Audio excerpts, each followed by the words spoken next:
மாட்டு கொம்பு பாருங்க, எல்லாம் சீவி வச்சுக்கிறாங்க. ஒரிஜினலாக என்னன்னே தெரியல. டீ கப்லாம் செஞ்சு வச்சுக்கிறாங்க.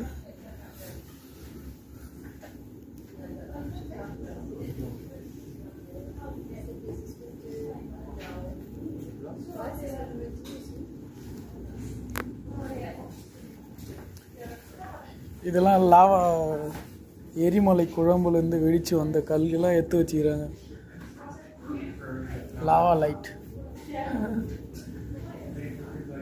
எல்லாம் எரிமலை குழம்புலேருந்து எடுத்து அந்த இதெல்லாம் கனிமங்கள்.